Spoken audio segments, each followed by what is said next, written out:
past few years, Ricky Gervais, Stephen Merchant, and Karl Pilkington have been meeting regularly for a series of pointless conversations. This is one of them. Testing. Is that all right? Hello and welcome to the Ricky Gervais Show with me, Ricky Gervais, Stephen Merchant. Hello. And the little round-headed buffoon that is Karl Pilkington. All right.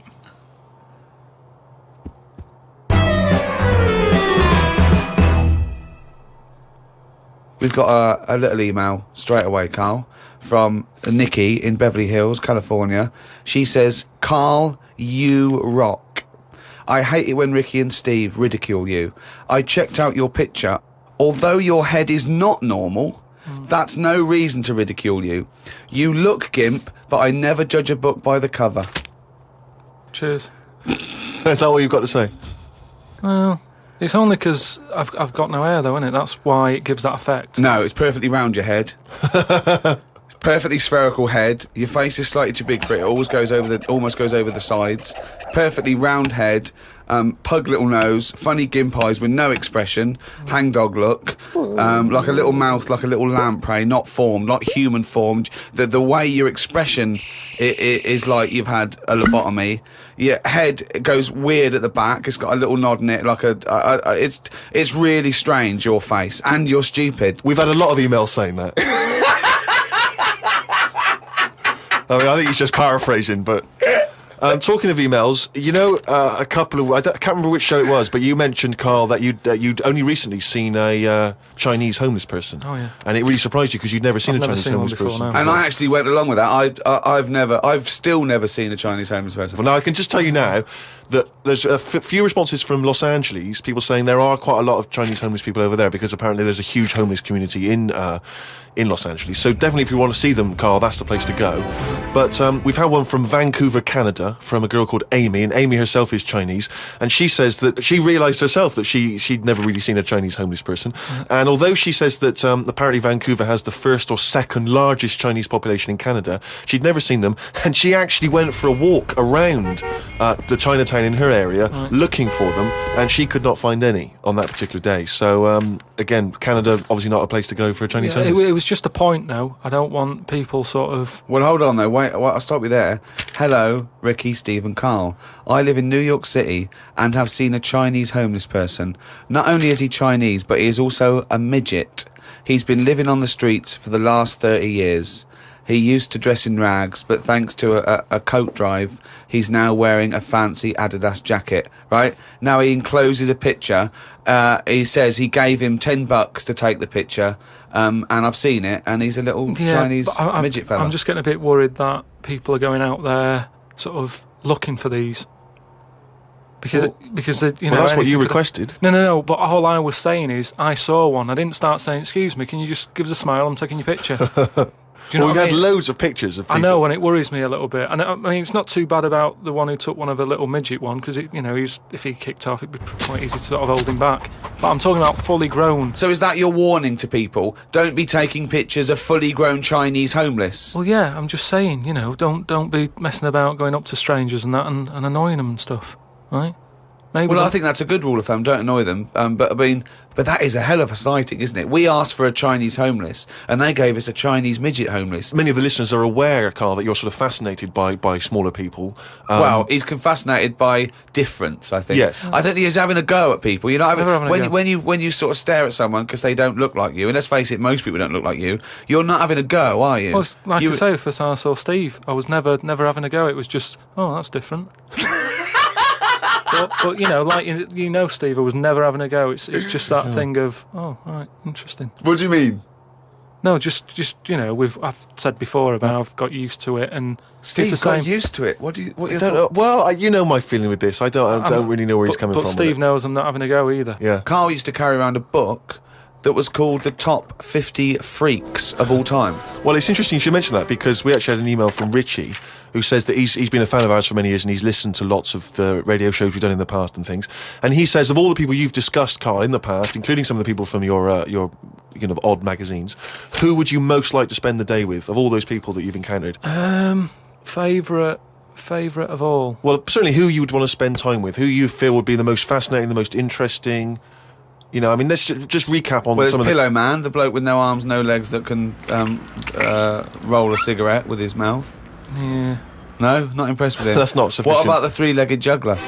So hang on, let's just recap. This was a man with 3 legs? 3 legs, right? Right. And it said his job, he became a juggler. Okay. Not using the gift that he'd been given. What you suggest? Anything. Running, swimmer. Just, Yeah. But yeah, What else what are was the there? others? What are the other ones? There was a picture of a gentleman who was fascinated by him. He used to play the piano. Oh, he's got a tiny head, doesn't he? Yeah, that's that. That's the one who he sort of ages fast. Right. So like every other week he's having a birthday and stuff. And yeah, that was weird. He's not having a birthday every other week. His body's just aged, so as the appearance, his biology is sort of like he's 70, but he's only like 15. They don't have a birthday every week. You idiot. But yeah, I don't know about knocking about with one at a long time though. That's Only for a day? I suppose it depends what I'm up to. Because if we're going out and about, the Pillow Man would just be a bit of a drag. Whereas if you're going for a walk across, the 3-legged guy, ideal. So yeah. Lots and lots of people emailing just with questions for Karl. Just a couple of quick ones for you, Karl. Wendy says, if Karl had to eat the same dinner every day for the rest of his life, what would he eat? You see, it depends, doesn't it? I mainly eat just so I keep going. I'm not that bothered about, because I don't really taste it anyway. I just shove it down. You're like a horse? I mean, to be honest, it annoys me the way people worry about food now and how there's so much to choose from. I think it's got out of hand. I'll watch... Any form of choice really worries you, doesn't it? No, you don't like choice. No, choice is good, but not too much. It's like with anything now, if you go into a toffee shop, there's like loads of different... Where are you going to find a toffee shop? You're in a fairy tale. Yeah. You're in a Dickens tale in the 19th century. You're in Shrek. And and you go into a toffee shop. What's your point? You go into a toffee shop. What I'm saying, you go into a shop full of toffees. You've just come from the candlestick maker. Right? You go in there and there's just too much choice. It's like what, and I can stand there up to like 4 minutes, sort of going up to 4 minutes. So specific. 4 minutes. So he's in a toffee shop in a top hat. Well, he's only got 4 minutes. He's only got 4 minutes because he's got to get down to the pea green boat that he's sailing off in. No, good morrow. Well, forget the toffees. Can I have some of your finest Oxfordshire toffees? So you'd prefer it was just one selection of toffee? That's all they've got? Well, maybe 2. What I'm saying is, right, there's now too much choice. Whenever you get a menu in a restaurant, it's not like you don't just go, oh, right, what is there? Yeah, I'll have that. There's too much. It's like a book, and you look at it all. And then you've got to that point now that people are even taking a risk when they're eating. What do you mean? In Japan or China or something, they're eating that fish that if it's not cooked right, it can kill you. Right? Not worth the risk. And there's so many other fish. Yeah, I agree. Why have mackerel, have a bit of cod or whatever. As soon as there's a risk, take it off. Take it off the menu. I agree. I totally agree. Not worth it. We've got a fish that might or might not kill you. Well, is there anything that definitely won't kill you? Yeah, but a chicken won't kill you. I'll play safe then. I'll have that. I love that. I love the chicken. That's what I'm saying. But anyway, we were talking about sayings and that. Right? Stitching time saves 9. Don't. I'm never going to use that. I don't think anyway. Okay. Suzanne. You're never going to understand it fully, are you? Suzanne repairs me stuff anyway. It doesn't really matter. But what about the one? About the one in greenhouses and that. People who live in glass houses shouldn't throw stones. Well, I'm intrigued to know if he's fully got to grips with this. Okay. Just give us your explanation again of what you'd take that to mean. Well, just don't be chucking stuff about. Really? Well, if that was it, they just say that. No, but that saying's been around a lot longer than we think. That's when people probably did live in basic glass houses and stuff. No, whoa, what they mean now. Who has ever lived in a glass house? So cavemen went from rock to a nice crystal structure, did they? What are you talking about? When did people live in glass houses? What they mean now, when that saying's used now, they mean sort of, plasma tellies, ornaments, No, they don't. They're saying don't chuck stuff about because you'll no, break it. No, it's not about damaging your own property. They don't mean you're inside the glass house throwing rocks inside your own glass It's house. a metaphor. Karl, what is an analogy? It's sort of like a little story told quickly. Isn't it? It's a It is, little though, isn't story told quickly. To what end? Well, it depends what the story is. You see, I just prefer sort of, what you say is what you mean. So people who live in a glass house have to answer the door. I don't know what that means. I don't know what that means. I mean, Because you may be a genius, because I don't get that. People who live in glass houses have to answer the door. Okay, let's hear his explanation. Because the people knocking at the door will be able to see you because it's a glass house. But you have to add a number of other things, other caveats. Surely, if you live in a glass house, don't walk around naked. Yeah. If you live in it. These are literals. But just the idea that in your head there should be sayings for people who live in glass houses. Who is it that's living in a glass house? Well, I'm not talking about them. It's just that if everyone else is bringing up about these people who are living in glass houses, let's get to the real problems they've got. He still hasn't got to grips with the idea of the but metaphor or the simile. Well, here's another saying, right, that I learnt recently from a mate, right? There's an elephant in the room. Okay, I haven't heard that one, but explain it to me. It's like how, whenever we go out for something to eat or a drink or something, it's normally after about 5 minutes, the sort of topic gets onto the shape of my head. Yeah. But what I'm saying is, it's interesting how, like, I'm the elephant in the room, right? Nobody's talking about it. You mention it once, suddenly it's the talk of the town. It's what I mean. Everybody starts joining in, going, well, yeah, it is round, but it does suit you. And these are people who I don't even know sometimes, and they're all dipping in. And that is an elephant in the room. So you don't want people to discuss the shape of your head or the lack of hair. You would feel better. You would feel happier that they didn't mention that. Sometimes I think it's better that it's out there. It's made me a stronger person, though. It's the same way, we were talking about religion and that. Samson Delilah, Yeah. he got weaker without hair. Whereas with me, I think it's made me stronger. But would you ever wear a wig? Not really. What was a long wig like Samson? Well, the only time I wanted a wig was when I did jury duty once, wasn't it? And it was annoying that I was sat on the jury right in front of, like, these criminals, right? Everybody else has got disguises. The judges have them wigs on, right? That's not disguise. It is a disguise. That's a disguise. That's why judges wear them, right? So No. Well, then why did they print their name in the paper and have a picture? What do you mean it's a disguise? it's a disguise, isn't it? No, if it was a disguise, they'd go in with one of those glasses with a nose and the beard attached. If it was a disguise, all judges would look like Groucho Marx if it was a disguise. Well, I'm just saying that's what annoyed me when I was sat there on the front row, right? I couldn't have been any closer to the criminals, and that, right? I was sat there and I thought, why didn't I just pop a little wig on or a pair of glasses? I would have loved to have seen you in the front row at Crown Court. No, I'd because love to see it because in this country you're not allowed to show pictures of jurors. You can't take photos in a courtroom, so there's always these sketch artists that draw drawings, and it's on the news. The idea that we'd have seen 11 people and a sort of Krusty the Clown figure would have been amazing. Yeah, I would love to see the artist do an interview, because it would be like complicated people. Oh, hair, he looks characterful, and then just a little round head. Charlie Brown. Charlie Brown sitting on the end. Karl, you said that your New Year's resolution was that you were going to learn something every day.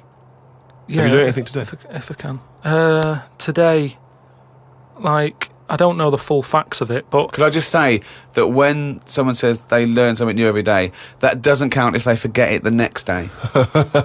no, but, Because that would be Groundhog Day learning. well, the thing I learnt today was about an octopus. Oh, Go on. What they can do is, they've got 8 legs and that. Yeah. They can use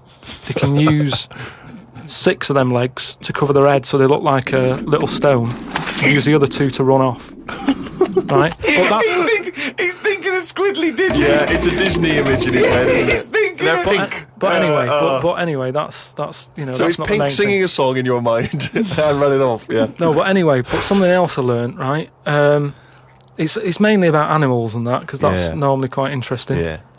There's a chicken somewhere, Oh, yeah. Oh, yeah. And Specific. and the owner of it was getting fed up because he had to feed it and that. But it Embellishment, wasn't, guesswork. No, come on, let's hear it. It wasn't giving anything back. No eggs. No eggs, right? So he was like, I'm sick of this. Anyway, someone told him, pop a little axe next to its little house, right? So when it comes out in the morning thinking, I'll have another lazy day doing nothing, right? He saw this axe and suddenly it was like, oh, right? I'm for the chocolate thought, yeah. It laid about 6 eggs. It's rubbish. Through Squeeze them worry. out. It's super rubbish. quick. A chicken wouldn't recognise an axe as a threat. It wouldn't be able to reason that I better start working or I'll be meat. I better start. It's absolute rubbish. Once again, it's this ridiculous thing you got that one personifying animals to reasoning powers better than yours.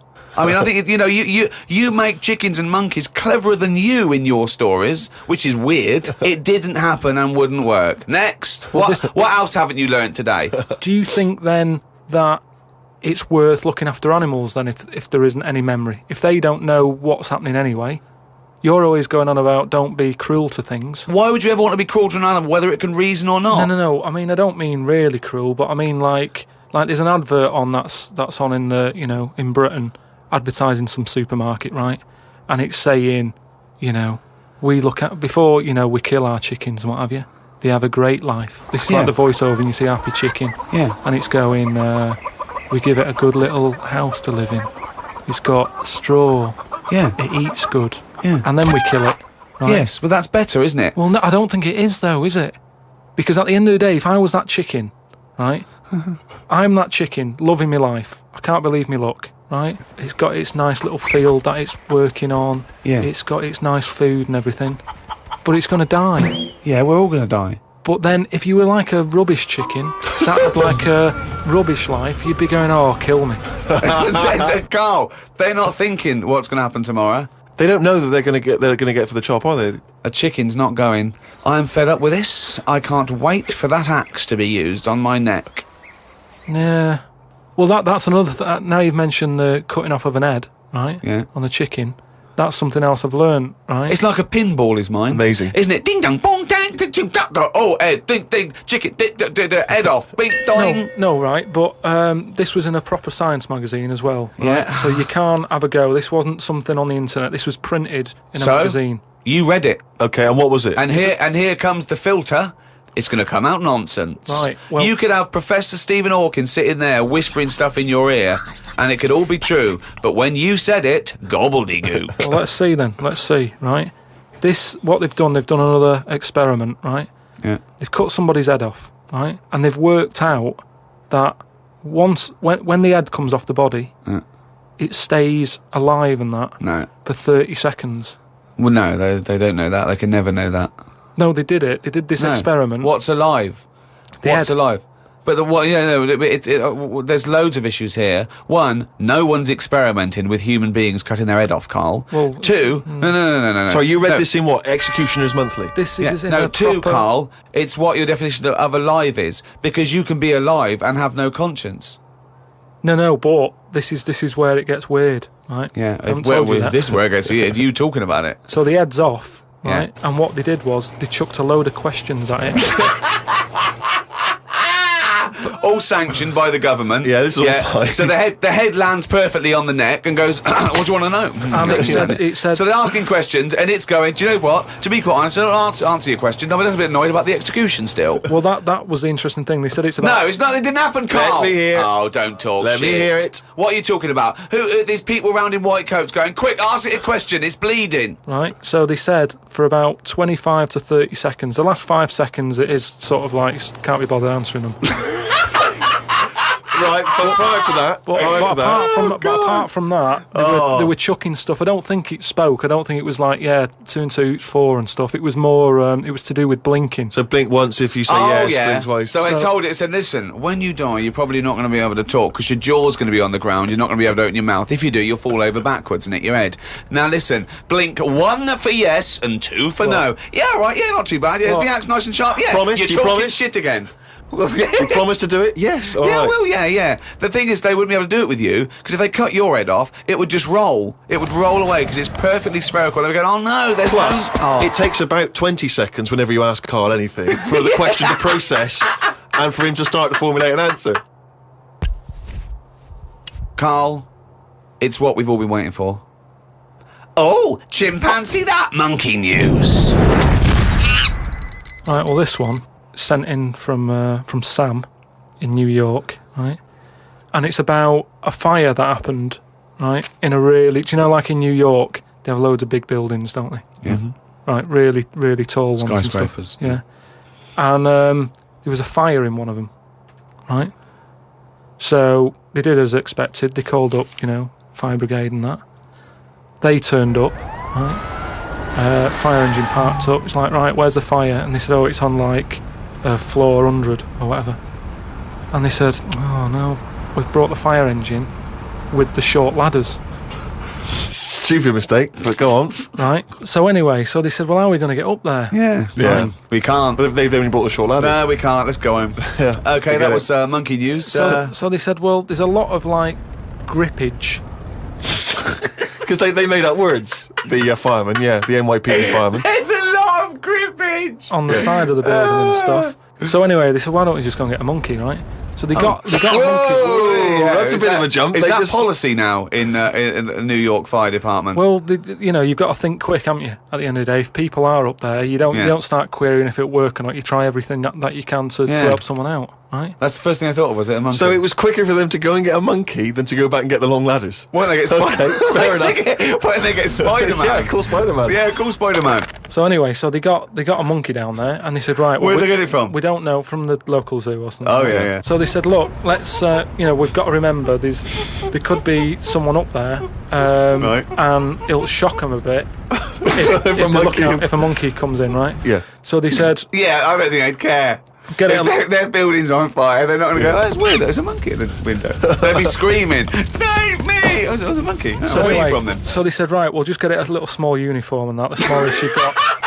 But whoa, hold on though. Actually, where are you going to get that? I'm going back to the station. We'll get the long ladders while you're there. No time. No time. No, I bought the small uniform. I just didn't bring the long Yeah. ladders. You're an idiot. So anyway, it goes up there. It's got all the kit on and what. It's got its little harder on and all that. It grabs. There was like a little person up there.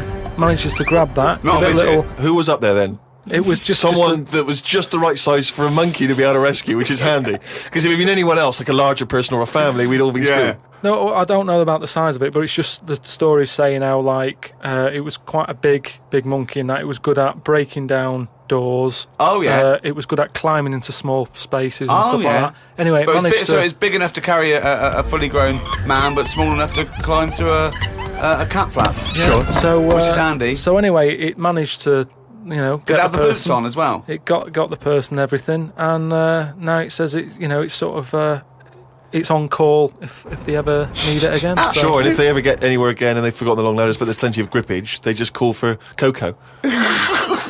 So that's this week's monkey news. Bollocks.